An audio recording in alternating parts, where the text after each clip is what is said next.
Nahum 1:2b. Nokem Adonai letzaraiv, venoterhu leoyeviv. This second part of Nahum 1:2 translates like this: Avenging is Yahweh toward his adversaries, and we have to supply the is there, and one who keeps, he is toward his enemies. That's fairly literal there, but let's iron this out. We're not very far into Nahum and beginning to sound like a caveman, I think.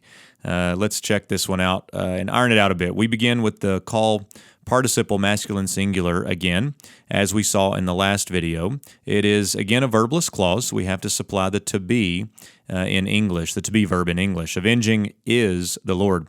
This time we get a prepositional phrase that indicates toward what he is avenging, namely his adversaries.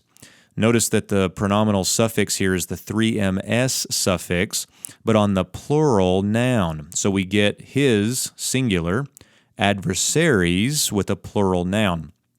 Notice also that the noun tsar is related to or derived from the verbal root tsarar, meaning to show hostility or distress. Remember that verbal roots can often help you with noun vocabulary too, and in this case, if you didn't know the word tsar, it might be helpful there. After the zakef, we get the second clause, again a verbless clause beginning with the call participle masculine singular, this time of the root natar, nun tet aresh, to keep. Notice in this participle, the holum in the first root letter position is written fully as the holum vav. The subject here is the pronoun he, referring to Yahweh, and if we flip the word order around for good English, we have he is one who keeps, or just simply he keeps.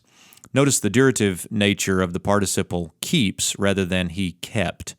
Now, the thing that Yahweh keeps here is null, but from context, it seems that the thing he will keep and deliver to his enemies is the wrath from the first part of the verse. So he keeps wrath, we might supply, for his enemies. That's the idea here.